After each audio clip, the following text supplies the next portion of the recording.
여러분 안녕하십니까? 2016년도 국가직 7급 경제학 기출문제 11번서부터 20번까지 풀어보도록 하겠습니다. 자, 11번 문제를 보시면은요. 다음의 교환 방정식에 대한 설명으로 옳지 않은 것은 이렇게 나와 있습니다. 고전학파의 화폐 수량서를 나타내는 교환 방정식이죠. MV는 PY 이렇게 돼 있습니다. 우선 1번 보시면 통화량이 증가하면 물가나 실질 GDP, 실질 GDP가 Y입니다. 화폐 유통 속도는 하락해야 된다. 이렇게 있죠. 아니, 여러분 1번 MV는 PY 이렇게 있는데 아시다시피 요게 이꼴이 성립해야 됩니다. 자, 그런데 M이 지금 증가했어. 그럼 이꼴이 성립하기 위해서는 어떻게 돼야 됩니까? 여기 나와 있는 P가 증가하거나 Y가 증가하거나 얘네들이 고정돼 있으면 유통 속도는 하락해야 된다는 거죠. 그냥 화살표로 그대로 보시면 되겠고요. 2번. 자, V와 Y가 일정하다는 가정을 추가하면 아니 2번에서는요. MV는 PY에서 이제 고전학파가 주로 얘기를 하는 거지. 뭐라 그러냐면 유통 속도는 일정하고요. 국민소득은 완전고용 국민소득 수준에서 일정하단 말이지. 자, 그러면 여기 나와 있는 것처럼 물가가 상승하려면 통화량을 증가시키는 것밖에 없어요. 이게 화폐 수량설에서 인플레이션의 발생 원인 이렇게 얘기합니다. 예, 그걸 우리가 화폐 수량설이라고 표현을 해요. 다음에 3번 볼까요? V와 M이 일정할 때, 자, 3번은요. M하고 V가 일정합니다. M과 V가 일정할 때 그럼 PY 이렇게 되네. 그럼 왼쪽이 일정하고 PY 이렇게 돼서 GDP가 커지게 되면 당연히 물가는 하락하게 되고요. 여기서 우리가 이제 고전학파에 AS 곡선이 도출된다. AD 곡선이 도출된다. 이렇게 얘기를 하죠. AD 곡선이 도출된다. 오케이, 그 정도 봐주시면 되겠습니다. 다음 네 번째. 틀렸네. GDP가 커지게 되면 물가는 하락한다 해야 되니까 틀렸고요. 다음에 V와 Y가 일정할 때, 요거야. V와 Y가 일정할 때 인플레이션과 통화량의 증가율은 비례관계가 있다. 그렇습니다. 그게 화폐 수량설이고 그게 인플레이션의 발생 원인은 돈을 많이 찍어서 그렇다. 그렇게 얘기할 수 있겠죠. 넘어갈게요. 다음 12번. 어느 물고기 양식장이 수질을 오염시키고 있다라고 합니다. 이 양식장이 연간 X톤의 물고기를 양식한다 할 때, X가 지금 이제 우리가 얘기할 때 보통 Q 이렇게 되는 거죠. 자, 그랬을 때 한 톤을 더 양식하는 데 들어가는 한계 비용. 여러분, 이게 한계이기 때문에 이거는 미분하시면 안 됩니다. 여기에 나와 있는 게 바로 우리가 소위 말하는 PMC다. 이렇게 보셔야 되고요. 그리고 동시에 한 톤을 더 양식하는 데 따른 수질 오염의 피해액, 한계 피해액, 소셜 마지널 데미지, SMD, 우리 이렇게 했죠. 아니면 EMC 이렇게 합니다. 한계 피해액은 요거야. 소셜 마지널 데미지 이렇게 되죠. 자, 양식장의 물고기는 톤당 10,000원이라는 고정된 가격에 팔린다. 이게 톤당 10,000원이라는 고정된 가격에 팔리니까 시장에서 결정된 가격이 10,000원이라는 거야. 이게 P라는 것이고 이게 바로 수요 곡선이다. 이렇게 보시면 되겠습니다. 자, 피고세를 부과하기로 했을 때 사회적 최적 수준의 톤당 세액은 얼마가 되겠습니까? 라고 하면요. 자, 이거 가장 기본적인 문제가 되는 거긴 하죠. 자, PMC, SMD, SMC, 그 다음 이제 수요 곡선인데, 여러분 수요 곡선은 원래 우하향해야 되는데 여기서는 이렇게 오히려 심플하게 수평으로 제시를 해줬습니다. 자, 이게 10,000원으로 이렇게 제시가 되어 있고요. PMC다 이렇게 보시면 PMC가 요거야. 1000X 플러스 7,000 이렇게 돼 있죠. 1000X 플러스 7,000. 그리고 여기 SMD야. SMD 이거는 여기 보시면 500X 이렇게 돼 있죠. 500X 여기가 X 이렇게 됩니다. 얘가 SMC야. SMC는요 여기 나와 있는 것처럼 PMC와 SMD를 더하는 거야. 그러면 1500 1500x 플러스 7000 이렇게 되는 것이죠. 자, 그러면 얘가 바로 사적인 최적 수준이고요. 얘가 바로 사회적인 최적 수준입니다. 여기다가 소문자 약간 P로 쓰고 여기다 S라고 할게요. 자, 그러면 사회적인 피구세를 부과하는 거는 사회적인 최적 수준에서 얘기하는 거야. 여러분 뭘 찾아야 되냐면 이거 길이를 찾아야 돼요. 요거 길이가 피구비한 텍스 이렇게 되는 거 알 수가 있습니다. 오케이. 자, 그러면 먼저 SMC와 여기 나와 있는 요 P, 이게 SMD지 사실. 그래서 얘가 보시면 SMB 그리고 PMB 이렇게 되죠. 뭐 설명을 한번 여기다 쓰면 사회적인 최적은 어떻게 됩니까? 라고 하면은 S끼리 똑같아져야 된다고 그랬죠. 그래서 SMB와 SMC 이렇게 됩니다. 자, 그럼 SMB는 얼마야? 이거 1000 이렇게 만인가요? 만 이렇게 되고요. 만 얘는 SMC 1500 플러스 7000 이렇게 돼 있죠. 1500x 플러스 7000 이렇게 됩니다. 오케이. 자, 그러면 얘가 넘어가면 3000 해서 1500을 나눠주게 되면 2 이렇게 되는 것을 알 수 있죠. 그래서 이렇게 사회적인 최적량은 2. 사적도 구해야 됩니까? 아니, 그럴 필요 없지. 여기서 피구세 구하는 거니까. 그리고 요 길이랑 요 길이 똑같기 때문에 여기다 대입을 하면 돼. SMD에다 집어넣으면 2를 집어넣으면 1000 이렇게 되는 거 알 수가 있겠습니다. 이해 가시죠? 자, 그러면 정리하면 답은 이렇게 1000원 이렇게 되죠. 넘어갈게요. 가장 스탠다드한 문제입니다. 13번. 소비 이론에 대한 설명으로 옳지 않은 것은 레입슨에 따르면 한 번도 다시 나오지 않았습니다. 근데 뭐 중요하신 유명하신 분입니다. 유명한 경제 언론의 저자이시기도 하고요. 자, 소비자는 시간의 비일관성을 보인다. 그렇게 얘기했어요. 그리고 늘상 객관식에서 말씀드리는데 너무 낯선 사람의 이름이나 낯선 게 나오면 그걸 틀리게 한다? 아닙니다. 그거는 그냥 모르겠어. 출제자가 이분과 친분이 있어서 들어갔는지 모르겠지만 아니면 교과서에 등장했거나 이걸 틀리게 하지는 않습니다. 그러니까 레입슨? 처음 듣는 이름인데 넘어가시면 돼요. 아시겠죠? 근데 이제 이분은 뭐냐면 소비자의 소비와 관련해서 시간의 비일관성을 얘기한 거야. 우리가 정부의 최적 정책의 동태적 비일관성 기억나십니까? 정부가 이때 봤을 때는 그때는 이게 맞다고 생각했는데 시간이 지나 보니까 아이고 그게 아니구만 이렇게 얘기하는 것처럼 소비자도 마찬가지야. 내가 말이야 지금 이렇게 소비를 하고 장기적으로 인터템포럴 해서 미래에 이렇게 소비를 해야지 하고 계획을 세웁니다. 나름 미래까지 고려해서. 근데 현실에서 보면 이 계획이 어떻게 제대로 소비랑 실행이 됩니까? 안 됩니까? 안 되네. 그래서 약간 우리가 합리적 기대라든가 미래까지 고려한 소비 이론에다가 심리적인 거를 이분은 이제 도입을 했어. 우리가 행동경제학이라고 들어보셨죠? 그래서 심리적인 것을 고려를 해서 봤더니 아니 사람들이 제대로 그냥 행동을 하지 못하더라라는 것을 얘기했습니다. 그래서 뭐 그 정도 넘어갈게요. 다음에 2번. 항상소득 가설에 따르면 평균 소비 성향은 현재 소득 대비 항상소득 비율에 의존한다. 그렇지. 여러분 평균 소비 성향을 살짝 보면 어떻게 됩니까? 그쵸. 평균 소비 성향 하면은 MPC 이게 바로 한계 소비 성향이고요. APC 이게 평균 소비 성향이지. 이게 Y 대비 C가 어떻게 되냐? 이게 바로 평균 소비 성향입니다. 한계 소비 성향은 미분한 겁니다. 그래서 소득이 한 단위 증가했을 때 소비가 얼마나 증가해? 이렇게 되는 거죠. 자, 그런데 여기 보시면 우리 항상소득 가설에서는 소비가 뭐에 의해서 영향을 받습니까? 하면요. 임시소득은 소비에 영향을 안 미쳐요. 항상소득이 영향을 미친다고. 그래서 항상소득의 K%라 할까? 이렇게 영향을 미칩니다. 아니 그러니까 이렇게 되어 있으니까 이렇게 정리할 수 있고요. 이걸 다시 정리하면 여기 K라고 쓸 수 있고 Y분의 항상소득 비율 그래서 이제 이걸 표현한 거지. 다시 한번 볼까요?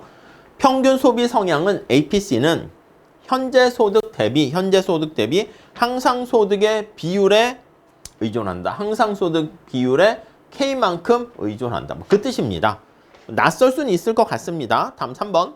생애주기 가설에 따르면 전생에 걸친 소비의 흐름을 평탄화하지만 소득의 흐름은 그래요. 그래서 생애주기 가설에 따르게 되면 모딜리아니 앤도 블룸버그에 따른 MBA 가설이라고도 하죠. 나이가 들어가요. 시간이 감에 따라서 이렇게 소비는 평탄화시킵니다. 근데 소득은 이러한 형태를 보이는 거지. 이렇게요. 저기 소비는 약간 증가하지 않습니까? 그래도 되는데 원래 심플하게 하려고 가능한 한 소비는 평탄화하고 그다음 원래 이들은 처음에 논문 쓸 땐 피라미드 같이 이렇게 그림을 그렸습니다. 그래서 아무튼 이 정도 보시면 될 것 같고요. 다음 4번. 가계에 유동성 제약이 존재하면 현재 소득에 대한 현재 소비 의존도는 약화되는 게 아니라 강화되는 거지. 여러분 유동성 제약이잖아. 그러면 뭔가 제약이 없고 했을 때 차입과 저축이 가능하고 이랬을 때가 고전학파 얘기가 맞는 것이고 이렇게 제약이 존재하면 케인즈의 주장이 타당하게 됩니다. 케인즈는 현재 소득 가설, 절대 소득 가설이라는 표현을 쓰죠. 그러니까 현재 소득에 의존해서 현재 소비가 결정됩니다. 그래서 약화되는 게 아니라 강화된다. 이렇게 표현을 해야 됩니다. 오케이. 이 정도 보시고 넘어가도록 하겠습니다. 다음 볼게요. 자, 14번. U자 형태의 평균 비용 곡선과 한계 비용 곡선 간의 관계에 대한 설명으로 옳은 것은 이거는 공부를 위해서 그냥 암기하셔도 되는데요. U자니까 이렇게 되어 있는 거 아니겠습니까? AC 곡선. 그 다음에 MC 곡선은 평균과 한계 비용 곡선이니까 MC도 원래 U자 형태를 보일 수 이렇게 됩니다. 그래서 MC는 여기 나와 있는 것처럼 평균 비용의 최저점을 이렇게 관통해 지나간다. 그런 특성들. 그리고 여기 최저점의 여기 오른쪽에는 MC가 AC보다 더 크잖아요. 그렇게 되니까 어떻게 됩니까? 여기 오른쪽에서는 여기 영역이랄까? 여기는 MC가 AC보다 이거 커요. 이므로 그래서 AC는 증가한다라는 것을 알 수가 있고요. 여기는 어떻게 됩니까? 여기는 AC가 감소하잖아. MC가 밑에 있죠. 그래서 평균과 한계와의 관계를 살펴봤을 때 평균보다 한계가 작아요. 이거이므로 여러분들의 지금 평균의 어떤 삶의 수준 실력이 있는데 오늘 공부한 양이 그동안 평균적으로 공부한 것보다 더 떨어졌어. 그럼 여러분들의 평균은 떨어진다니까. 일신, 우일신 해야 되는 거죠. 그러니까 얘는 감소하게 되는 것을 알 수가 있습니다. 오케이. 그렇게 보시죠. 자, 우선 1번 한번 보시면 한계 비용이 평균보다 낮을 때 한계 비용이 평균 비용보다 낮을 때 MC가 AC보다 낮을 때 지금 얘기한 거야. 평균을 깎아먹네. 깎아먹는다가 AC가 하락한다. AC 비용 곡선이 마이너스 기울기를 가는다. 맞죠? 그 다음에 2번 볼까요? 평균 비용과 한계 비용이 서로 교차하는 점에서 평균 비용은 최소가 된다. 맞네, 그냥. 오케이. 다음에 한계 비용이 최소가 되는 점에서 평균과 한계 아니죠. 이거 평균 비용이 최소가 되는 점에서 이렇게 2번이 맞는 표현이고요. 다음 4번. 평균 비용이 최소가 되는 점보다 생산량을 증가시키는 경우 이쪽을 얘기하는 겁니다. 지금 4번은 이쪽을 얘기하는 겁니다. 그래서 평균 비용이 올라가게 되는 경우 한계 비용이 평균 비용보다 높다. 그렇죠? 평균이 올라가는 것은 한계가 더 크기 때문에 그렇다. 이렇게 정리를 하시면 되겠습니다. 답은 3번 가져가시면 되겠고요. 다음 15번 볼까요? 환율 결정 이론 중에서 구매력 평가설에 대한 설명으로 옳지 않은 것은 구매력 평가설은요. PPP 이렇게 얘기하고요. 약간 느낌이 뭐가 됩니까? 약간 일물일가의 법칙인데 장기에 성립한다. 이렇게 보시면 되겠고 약간 빅맥 지수로 해가지고 우리나라 물가는 미국 물가의 환율 이렇게 되고 이거 변화율로 표현하는 거 아실 겁니다. 자, 그래서 국내 물가 상승률은 당연히 한계는 뭐야? 아니 왜 물가만 갖고 얘기해? 다른 요인도 환율에 영향 미치는 거 있지 않겠어? 그런 주장을 하긴 하겠죠. 그리고 이제 주로 이제 구매평가설이니까 교역제를 대상으로 해요. 장기의 교역제를 대상으로. 그러니까 비교역제가 많을수록 구매력평가설은 성립하기가 좀 어려울 수 있게 된다. 뭐 그런 것들도 보시면 되겠습니다. 1번에 보시면 경제에서 그러니까 비교역제의 비중이 큰 나라는 적합하지 않을 수 있습니다. 오케이. 다음 2번. 두 나라 화폐 간의 명목 환율은 두 나라 물가 수준에서, 그쵸? 물가 수준에 의해서 결정된다가 구매력 평가설이고요. 장기보다는 단기에, 아니요. 장기에 좀 더 적합한 모형이다. 이렇게 얘기하고요. 그 다음 자주 또 출제되는 게 이자율 평가설이죠. 그래서 그거는 약간 구매력 평가설 나타내는 것을 자본시장에다가 이렇게 적용을 시키게 된 겁니다. 자, 그래서 국내 이자율은 해외 이자율에다가 환율의 변화율 해서 T기의 환율, T 플러스 1기의 예상 환율에서 T기의 환율 이렇게 표현을 하는 것이죠. 자, 일물일가의 법칙이 성립한다. 그렇게 보시면 되겠고요. 3번이 틀렸습니다. 넘어갈게요. 다음 16번 볼게요. A국가의 1인당 GDP가 Y가 되고요. 다 1인당으로 표현한 거야. 1인당 물적 자본 스톡 스몰 K, 1인당 인적 자본, 물적 자본과 인적 자본 할 때 H가 인적 자본입니다. 자, 연평균 증가율이 각각 1.54. 숫자가 뭐 이렇게 깔끔하게 떨어지진 않았습니다. 자, 총 생산함수가 1인당으로 표현해서 이렇게 나타냈는데 알파 값이 3분의 1이래. 자, 알파 값을 바로 넣어서 한번 보시면 그 다음 우리가 이제 구하려고 하는 값이 뭡니까 하면 총 요소 생산성의 연평균 증가율 하는 거니까 얘가 바로 총 요소 생산성이 Z라고. Z의 증가율 요거 값을 구하세요. 이게 우리의 포인트가 되겠습니다. 출제 포인트. 요거 변화율로 나타내면요. 1인당 소득의 변화율, 얘는 Z의 증가율 이렇게 표현하고요. 더하기 알파가 앞으로 내려와요. 알파 3분의 1이네. 그리고 K의 변화율, 그 다음에 1-알파인데 3분의 2라고 쓰면 되겠습니다. 3분의 2의 H의 변화율 이렇게 되는 거죠. 약간 숫자가 좀 지저분하긴 합니다. 그래서 요 Y에 해당하는 변화율이 1.54 여기에다 집어넣으시고 그 다음에 0.84는 뭐야? 1인당 인적 자본 비율입니다. 물적 자본 비율이요. 죄송해요. 이렇게 순서대로 돼 있는 거죠. 여기에다가 물적 자본 비율 0.84, 0.63은 요게 들어가는 겁니다. 인적 자본 비율 이렇게 하시게 되면 요거 값을 우리가 구할 수 있겠지. 뭐 숫자가 좀 지저분하긴 합니다. 집어넣게 되면은 0.84 이렇게 나오게 됩니다. 오케이. 그냥 단순하게 1인당으로 바꿔가지고 특히 인적 자본까지 집어넣어 가지고 표현한 건데 우리가 얘기하는 성장 회계 그로스 어카운팅이라는 그거를 그대로 적용하시면 되겠습니다. 다음 17번 볼게요. 자, 총수요 총공급 모형에 대한 설명으로 옳은 것은 이렇게 나와 있는데 1번 볼까요? 정부가 이전 지출 규모를 축소하면 이전 지출을 증가시키면 약간 느낌이 그것도 정부 지출이긴 하니까 우측이 아니라 이건 좌측으로 이동한다 이렇게 얘기해야죠. 이제 이전 지출 보조금을 주면 가처분 소득이 이제 증가해서 소비가 증가한다 이렇게 보시면 되겠고요. 기대 물가가 상승하게 되면 총 공급 곡선 상방 이동. 여러분 루카스 공급 곡선 이렇게 생각하시면 되겠습니다. 루카스 공급 곡선은 Y라는 국민소득은 완전고용 국민소득에다가 알파 P-P 이렇게 되는 것이죠. 암기하세요. 자, 그 다음에 여기 보시면 이거 수직축에 P로 정리해야 되지 않습니까? 이걸 P로 정리해. 그럼 어떻게 돼? YN 전리 넘어가요. 마이너스 YN 알파로 나눠. 그럼 다시 정리하면 P-P는 오케이. 알파로 나눠줘요. 알파분의 1 Y 마이너스 알파분의 1 YN 이렇게 되고요.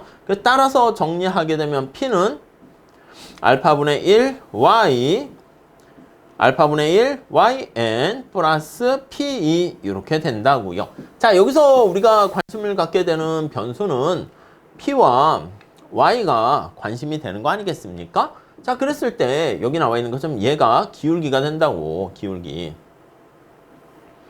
그리고요, 여기 요거 값 있잖아, 요거 값. 요거 값이 수직축 철편 이렇게 된다고. 얘가 수직축의 철편 이렇게 되는 거 알 수가 있겠죠. 그럼 여기서 뭘 알 수 있겠습니까? 하면 요거 기대 물가가 상승하면 여기 절편이 여기 P2가 이렇게 있어. 블러블러 해가지고 올라가게 되면 절편이 올라가니까 이렇게 할까요? AS 곡선이 우상향하는 게 상방으로 이동한다. 이렇게 보시면 되겠죠. 물론 그렇게 봐도 되고요. 그냥 직관적으로 아니 앞으로 물가가 올라갈 것 같으면 어떻게 됩니까? 노동자들이 임금 인상을 요구하지 않겠습니까? 물가가 상승하면 실질 임금이 떨어지잖아. 그래서 임금 인상을 요구하게 되고 이렇게 요구하게 되면은 당연히 비용이 증가한다고. 그러니까 AS 곡선이 비용 곡선이라고 생각하시면 되겠습니다. 상방 이동한다. 이렇게 보시면 되겠죠. 많은 표현입니다. 기대 물가가 변했을 때 나타나는 효과가 굉장히 중요하기 때문에 좀 설명을 좀 더 드렸습니다. 다음 3번 보시면 팽창적 통화 정책의 시행은 총수요 곡선의 기울기가 아니라 그냥 기울기보다는 우측 이동시킨다. 이래야 되고요. 균형 국민소득의 완전 고용 국민소득보다 작다면 여러분 생각해 볼게요. Y가 완전 고용 국민소득보다 작아요. 경제가 침체된 거야? 아니면 과열된 거야? 아니 완전 고용 국민소득에 미치지 못하니까 경제가 꿀꿀하게 침체가 돼 있는 상황입니다. 디플레이션 갭이라고 해야지 인플레이션이 아니라. 오케이? 이해 가시죠? 뭐 그 정도 정리하시죠. 다음 넘어갈게요. 18번 보겠습니다. 어느 기업의 생산함수가 이렇게 있고요. 단위당 임금과 단위당 자본이 얘가 단위당 임금이니까 W라고 보시면 되겠고 3원은 단위당 자본 가격 이렇게 보시면 되겠습니다. 이 기업의 총 사업 자금이 60원으로 주어졌을 때 총 사업 자금이 이게 총 비용입니다. 60원으로 주어졌을 때 최적 노동 투입량을 구하세요. 이렇게 나와 있잖아요. 어떻게 구합니까? 우리가 주어진 비용 하에서 최대 생산량 이렇게 볼 거야. 원래는 이제 주어진 생산량을 주어진 등량 곡선 하에서 최소 비용으로 생산하는 걸 하는데 이 경우는 언제나 목적식과 제약식을 잘 좀 한번 체크해 보시면 되겠습니다. 자, 여기서의 제약식은요. 비용함수가 되는 거야. 그래서 목적식은 이윤극 대 생산량 이렇게 보시면 되겠죠. Q. 여기서는 E, L과 K 이렇게 돼 있고요. 자, 비용과 관련된 게 제약 조건인데요. 노동에 대한 비용, 자본에 대한 비용 이렇게 쓰고 들어가시면 될 것 같습니다. 여기 나와 있는 총 비용이 얼마입니까? 60원. 단위는 빼버릴게요. 그 다음에 W가 얼마라고 했습니까? 2라고 그랬죠. 2. 자본의 가격이 3이라고 그랬죠. 3. 이렇게 돼 있습니다. 우선 첫 번째 체크하셔야 될 게 여기 나와 있는 생산함수의 형태가 등량 곡선이 원점에 대해서 볼록한 콥더글라스 생산함수 아니겠습니까? L이 있고 K가 있으면 이렇게 볼록한 등량 곡선이기 때문에 우리가 이게 언제 극대가 됩니까? 하면 등비용선하고 이렇게 같아질 때, 접할 때가 최적 생산, 최적 노동과 자본의 투입이 된다라고 보시면 되겠습니다. 이렇게요. 이해 가시겠어요? 자, 그러면 어떻게 구해? 그치, 우선 여기서는 MRTS를 구해야지. 근데 MRTS는요, 여러분 콥더글라스 생산함수일 때는 거의 L분의 K 이렇게 되는 거 쉽게 알 수가 있겠고요. 그 다음 여기에서 R분의 W가 나와야 됩니다. R분의 W가 나오는데 R이 얼마야? 3이고 W는 2가 되겠습니다. 자, 그러면 우리는 여기 나와 있는 MRTS랑 이렇게 R분의 W랑 같을 때가 최적이라는 것을 아실 겁니다.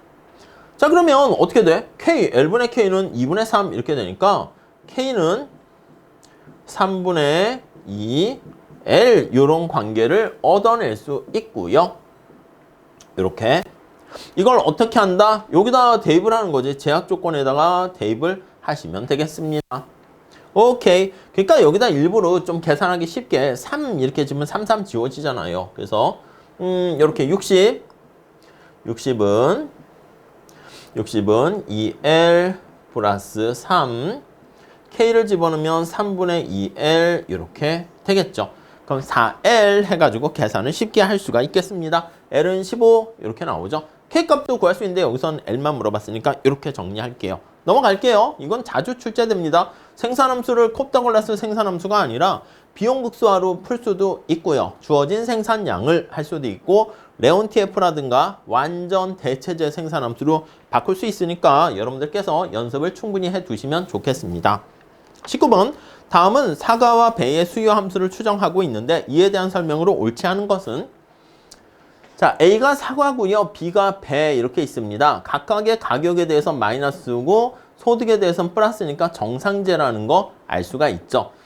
그 재화의 가격이 여기 있으니까 수요의 법칙이 성립한다. 이렇게 알 수가 있고요. 자, 그리고 소득이 지금 I야. 소득이 증가할 때 소비량이 증가하죠. 정상제야, 열등제야. 정상제네요. 알 수가 있고 두 재화 간의 관계를 나타내는 게 여기 보시면 둘 다 마이너스네. 얘도 마이너스야. 마이너스면 두 재화 사과랑 배는 보완제 관계다. 이렇게 보시면 되겠죠. 오케이. 자, 그래서 1번 보시면 사과와 배는 보완제다. 맞아요. 사과와 배는 모두 정상제다. 둘 다 플러스니까 맞아요. 수요 법칙이 성립한다. 맞습니다. 뭐 좀 허무하네요. 자, 4번은 뭐야? 사과와 배 모두 가격 및 소득과 무관한 이게 여기 나와 있는 뭐라고 할까? 절편이라 할까? 요거지 요거. 그러니까 가격이 빵이고 소득이 빵이어도 소비하는 양이 이렇게 있어요. 기초 소비량 비슷하게. 없다가 아니라 절편이 있으니까 있다 이렇게 얘기를 해야죠. 그러니까 사실 이런 것도 앞에 1, 2, 3번은 굉장히 쉽게 줬기 때문에 난이도가 높은 것은 아니다라고 할 수 있습니다. 다음 20번 한번 볼까요? 자, 20번은 여기 보니까 수량 할당제를 표현했고요. 할당지대를 이렇게 물어봤습니다. 자, 어느 나라가 10달러에 땅콩을 수입하며 세계 가격에는 세계 시장, 국제시장 가격에는 영향을 미칠 수 없다고 가정합니다. 소국이란 뜻이겠지. 땅콩에 대한 수요 곡선과 공급 곡선이 나와 있는데 우선 수입 국가가 되기 때문에요. 기본적으로 보면 수요와 공급할 때 이렇게 가격이 있어서 이게 수입량이지. 지금 현재 국제시장의 가격에 대해서 땅콩이 10달러가 되었을 때 이렇게 수입을 하고 있습니다. 오케이? 얘가 이제 수입 물량 이렇게 되는 거예요. 이렇게 세팅하시고 자, 근데 수입 물량을요 500kg으로 제한하는 수입 할당제를 실시했대. 그러니까 수입량이 여기서부터 원래 여기에 한번 볼게요. 수요 곡선 요거 계산을 하시고 QD 공급 곡선 요거 얼마라고 돼 있습니까? 500 플러스 50p 이렇게 있어요. 이렇게 수요 곡선 요거 어떻게 돼 있습니까? 거기 보시면 4000 마이너스 100p 이렇게 되어 있죠. 오케이? 자, 그래서 여기 10을 각각 집어넣으면 10을 여기다 집어넣어요. 10을 여기다 집어넣어요. 그러면 여기가 1000 이렇게 나오게 되고요. 여기다가 10을 집어넣게 됩니다. 그러면 3000 이렇게 나오게 돼요. 자, 그래서 지금 수량 할당이 없었을 때 수입 물량이 이렇게 된단 말이지. 2000 이렇게 되고 있습니다. 근데 여기서 지금 뭐라 그랬냐면 수입 물량을요 컨트롤해서 수입을 500으로 제한하는 수입 할당제를 실시하는 거야. 그 가격을 이렇게 올려가지고 수입 물량이 어떻게 되냐면 이게 500이 되도록 이렇게 찾는 거야, 이걸. 근데 이게 뭐냐면 수입을 원래 1000만큼 했는데 500을 하지 못하도록 하는 거야. 500만큼 하니까. 그럼 나머지 500은 어떻게 합니까? 국내 생산자들이 생산 공급을 하게 됩니다. 자, 그러니까 국내 생산 공급자들은 수입 물량이 지금 수요가 이렇게 있는데 500으로 줄어들었네? 그럼 우리가 생산을 더 늘려야 되겠네? 이런 생각을 하는 거야. 그래서 새로운 수량 할당제를 했을 때 여기 새로운 상황에서는 어떻게 됩니까? 라고 하면요.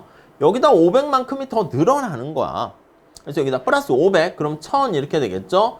1000 더하기 50p 이렇게 됩니다. 그래서 이제 보통 이제 그림을 그리게 되면 여기를 지나가게끔 이런 식으로, 여기서 이제 이 가격 더 밑으로 가진 않고요. 이렇게 그림을 평행하게 그려서 표현을 하게 됩니다. 자, 그러면 수입 물량이 요만큼으로 줄어들죠. 우리가 이제 보통 얘기할 때 관세 부과할 때나 수량 할당제나 효과는 똑같다 그렇게 얘기하잖아요. 이게 수입 물량이 요게 500 이렇게 되는 거예요. 그래서 이렇게 이게 어떻게 됩니까 하면 새로운 값을 구하셔도 돼. 요거 두 개 같이 구하시게 되면은 이게 20 이렇게 나오게 됩니다. 20. 그러니까 이제 관세를 10만큼 부과하는 거랑 동일한 효과가 되는 것이죠. 근데 여기서는 할당지대라고 했는데 이게 바로 할당지대가 됩니다. 원래는 관세를 부과하게 되면 이게 정부의 관세 수입 아니겠습니까? 근데 수량 할당제는 어떻게 됩니까? 그렇지. 이만큼의 크기가 관세를 부과하게 되면 이거는 정부의 관세 수입으로 이렇게 가게 되고요. 근데 여기 나와 있는 수량 할당제를 우리가 쿼터라고 하죠. 쿼터제를 실시하게 되면 이게 수입업자가 이만큼 수입을 우리가 제한하기 때문에 수입업자의 수입이 되겠습니다. 표현이 좀 그러네. 수출 자율 규제, 볼런터리 요걸 하면 수출업자의 수입이 됩니다. 이 관세 수입이 수출업자에게 귀속이 됩니다. 아이고, 수입이라고 쓸게요. 수입업자의 수입, 이런 식으로요. 오케이. 그러니까 여기 할당지대가 약간 수입이라는 표현이 좀 그렇고, 이제 귀속이라 할까? 정부에 귀속되는데, 수입업자에게 귀속되고, 수출업자에게 귀속되는 것이죠. 그래서 이렇게 해서, 여기 나와 있는 새로운 시장 가격은 20달러고, 20 곱하기 500 해가지고, 이렇게 계산을 하시면 되겠죠. 그래서, 이렇게, 여기 10만큼, 여기 10 곱하기 500 해가지고 요만큼이 할당지대다. 이렇게 정리를 하시면 되겠습니다. 자, 이렇게 해가지고요. 우리가 2017년도 시험 문제를 우리가 같이 풀어봤는데 11번부터 20번까지 풀어봤는데요. 좀 잘 정리하시고요. 중간중간에 딱 보시면 아시겠지만 간단하게 푸는 문제도 있는데 계산 문제도 좀 이렇게 많이 있습니다. 그러니까 경작은 언제나 기본 개념을 이해하신 다음에 자꾸 기본 개념과 막 그래프를 머릿속에 암기하시기보다는 기출문제를 중심으로 해서 많이 풀어보시는 게 제일 좋다. 이렇게 말씀드리고 싶습니다. 다음 시간에 또 이어가지고 또 같이 공부해 보도록 하겠습니다. 감사합니다.